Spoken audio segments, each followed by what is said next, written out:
আজকের পর্বে থাকছে ডিম পরোটা। পুর ভরা এই ডিম পরোটা আগে কখনো কিন্তু আমরা খাইনি। তো নতুন একটা রেসিপি দেখতে থাকো, আর এই ডিম পরোটা একবার খেলে কিন্তু বারবার খেতে ইচ্ছা করবে। তো ভিডিওটি স্কিপ না করে দেখতে থাকো, আর ভালো লাগলে চ্যানেলটি সাবস্ক্রাইব করে দিয়ে অবশ্যই আমার সাথে থাকবে।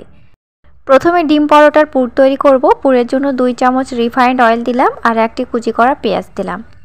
খুব বেশি এখানে মশলা ব্যবহার করছি না। একটি কুচি করা কাঁচা লঙ্কা দিলাম। হালকা করে একটু পেঁয়াজটা ভাজা ভাজা করা হয়ে গেছে, এবার 2টি ডিমকে ফেটিয়ে দিয়ে দিলাম। তো একটু নাড়াচাড়া করে ডিমটাকে ঝুরি ঝুরি করে নেব। ডিমের সাথে আরও কিছু আমি মশলা অ্যাড করব, সেটা এক এক করে তোমাদেরকে দেখিয়ে দিচ্ছি।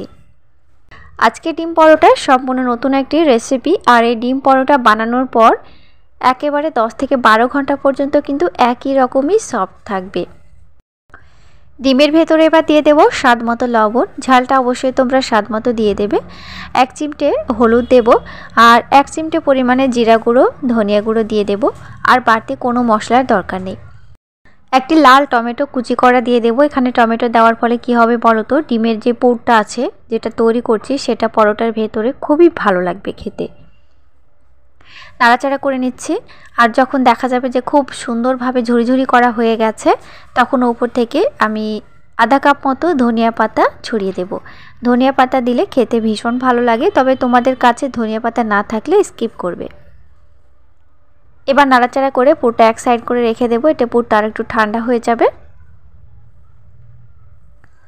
আমি এখানে ডিম পরোটার জন্য 2 কাপ মতো ময়দা নিয়েছি। আটা নিলে কিন্তু হবে না, ময়দাটাই নিতে হবে। 1 চিমটে লবণ দিলাম। এবার ঠান্ডা জল দিয়ে ব্যাটার বানিয়ে নেব। আজকের পরোটা কিন্তু বেলে নয়, আজকের পরোটা গুলে তৈরি করব। আর এইভাবে গোলা পরোটাগুলো তৈরি করা যে কতটা সহজ আর কত অল্প সময়ের মধ্যে বানানো যেতে পারে, সেটাই আজকের ভিডিওর মাধ্যমে তোমাদেরকে দেখিয়ে দিচ্ছি। অল্প অল্প জল দিয়ে ব্যাটার বানিয়ে নেব।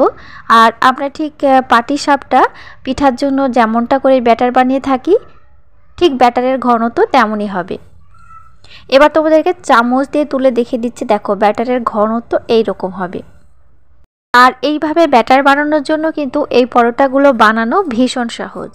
একটি ফ্রাই প্যান বসিয়ে দিয়েছি। এই প্যানটাতে কিন্তু আমি রুটি, পরোটা সব কিছুই বানিয়ে থাকি।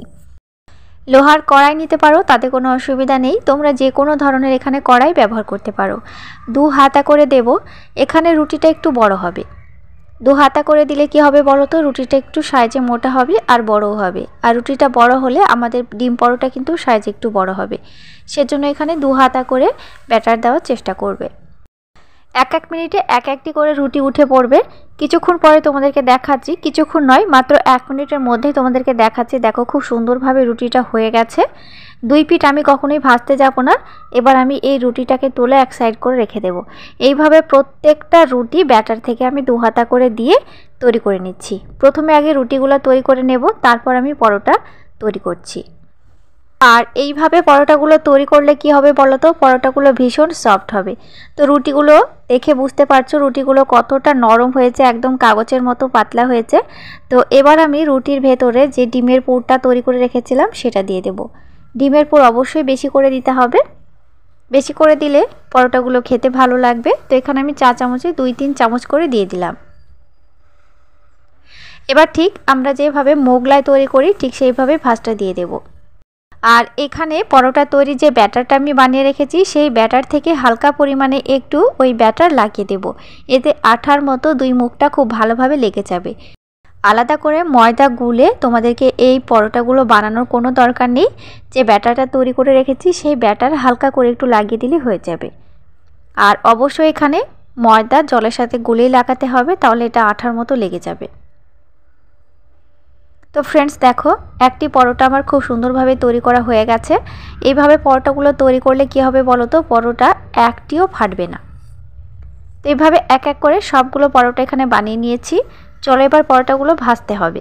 তো এই পরোটাগুলো ভাজা একেবারে সহজ। আর এই পরোটাগুলো আমি কিন্তু কখনো ডিপ ফ্রাই করব না, হালকা অয়েলের ওপরে ফ্রাই করছি। ঠিক একই পদ্ধতিতে ফ্রাই প্যান বসিয়ে দিয়েছি, আর ফ্রাই প্যানে আমি কয়েক ফোঁটা রিফাইন্ড অয়েল দিয়ে দিয়েছি। এখানে তোমরা বাটার দিতে পারো, আবার এখানে তোমরা অলিভ অয়েলটা দিতে পারো। তো এখানে আমি রিফাইন্ড অয়েলটা দিয়ে হালকা হাতে একটু এপিট ওপিট করে নাড়াচাড়া করে নিচ্ছি। চাইলে তোমরা এখানে অয়েল ফ্রিও ভাজতে পারো, তাতে কোনো অসুবিধা নেই। এখানে যারা অয়েল ফ্রি খাও তারা অবশ্যই অয়েল ফ্রি ভেজে নিতে পারো। এই পরোটাগুলো খাওয়ার জন্য সস বা চাটনির প্রয়োজন হবে, কোনো তরকারি প্রয়োজন হবে না। যে কোনো ধরনের চাটনির সাথে তোমরা এটা পরিবেশন করতে পারবে, খেতে ভীষণ ভালো লাগে। আর ঝটপট আমরা কিন্তু স্ন্যাক্স হিসাবে সন্ধ্যার সময় খেতে পারবো বা সকালের ব্রেকফাস্টেও কিন্তু বানিয়ে নিতে পারবো। তো দেখো সুন্দর কালার চলে এসেছে আর পরোটাগুলো দুই দিক থেকে খুব ভালোভাবে ফ্রাই করা হয়ে গেছে। এবার আমি পরোটাগুলোকে তুলে নিচ্ছি। প্রয়োজনে তোমরা আরেকটু তেল কমিয়েও ভাজতে পারো। আর এই ডিম পরোটাগুলো যেমনটা সফট দেখতে পাচ্ছ 8 থেকে 10 ঘন্টা এইরকমই থাকবে, শক্ত হবে না কখনোই। আর খেতে তো ভীষণ ভালো লাগে, আমরা সকলেই জানি। তো এই পুরভরা ডিম পরোটা কতটা সফট হয়েছে সেটা তোমাদেরকে একবার হাত দিয়ে দেখিয়ে দিচ্ছি। ভীষণ লোভনীয় আর খেতে ভীষণ ভালো লাগে। যাদের দাঁত নেই তারাও কিন্তু মাড়ি দিয়েও খেতে পারবে, বাচ্চা থেকে বড় সকলেই পছন্দ করবে। আর মাত্র 10 মিনিট হাতে সময় থাকলেই কিন্তু বানিয়ে নিতে পারবে। তো কেমন হয়েছে আজকের পরোটা অবশ্যই আমাকে কমেন্টের মাধ্যমে জানাবে। আর নতুন নতুন রেসিপি পেতে হলে চ্যানেলটি সাবস্ক্রাইব করে দিয়ে অবশ্যই আমার সাথে থাকবে, সাথে ছোট্ট করে একটি লাইক করে দেবে। একটি পরোটা ভেঙে দেখিয়ে দিচ্ছি, দেখো পুরো পেট জুড়ে কিন্তু ডিমের পুরে ভর্তি। আর এটা যে কোনো টক চাটনির সাথে খেতে দারুণ লাগে। দেখতে পাচ্ছ কতটা পুরে ভর্তি। তো যাই হোক, বাড়িতে অবশ্যই একবার বানিয়ে নিও। আশা করি তোমাদের ভিডিওটি ভীষণ ভালো লেগেছে। ফিরে আসছি নতুন কোনো ভিডিও নিয়ে নেক্সট এপিসোডে। ততক্ষণ তোমরা ভালো থেকো এবং সুস্থ থেকো। Thank you.